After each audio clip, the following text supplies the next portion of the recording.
backfired. Sussexes faced an awkward NYC welcome as police officers outnumber fans, no fans at all. Meghan Markle and Prince Harry faced an awkward welcome in New York City as police officers reportedly outnumbered any fans, a royal commentator claims.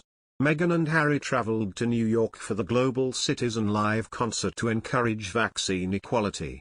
But according to Charlie Ray, the glorified tourist visit backfired on the couple. He said that hardly any crowds showed up for the Duke and Duchess of Sussex when they were out and about in the major U.S. city.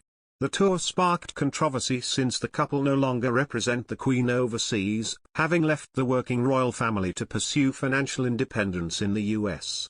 Mr. Ray told Talk Radio, "This is not a royal tour, this is a glorified tourist visit. 3 days in New York, and I think some of the media are getting overexcited. There are hardly any crowds there in any of the photos. There are more NYPD officers than anyone else. They are meeting dignitaries and staying at the lavish Carlisle Hotel, but it is not a royal tour. They no longer have royal duties." After a 3-day stay in New York, Prince Harry and Meghan Markle have been reunited with their children Archie and Lilibet after landing in California. The pair carried out their first public engagement since welcoming baby Lilibet in a visit of New York City, that gave a subtle nod to the couple's royal roots. The Sussexes arrived in the city on Thursday, visiting a 9/11 memorial along with New York City Mayor Bill de Blasio and the state's governor, Kathy Hochul.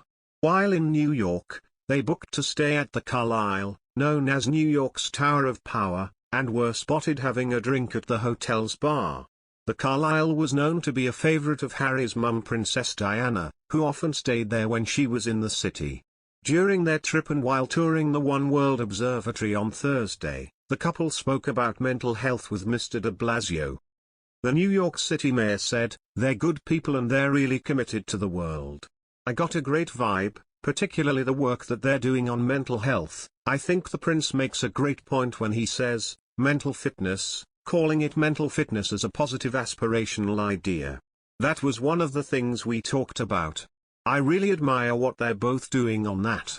Meghan and Harry traveled to New York for the Global Citizen Live concert to encourage vaccine equality, with the tour sparking controversy since the couple no longer represent the Queen overseas, having left the working royal family. The Duke and Duchess of Sussex brought their own videographer and photographer with them to New York as part of a rumored Netflix documentary about their lives.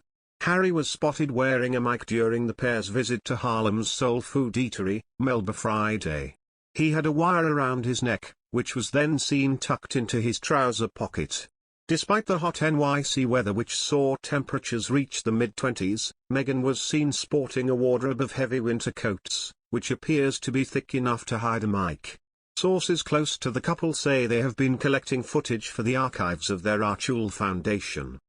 However, according to page 6, one of the first things they ever discussed with Netflix before signing a multi-million-pound deal last year, was making a documentary about their lives.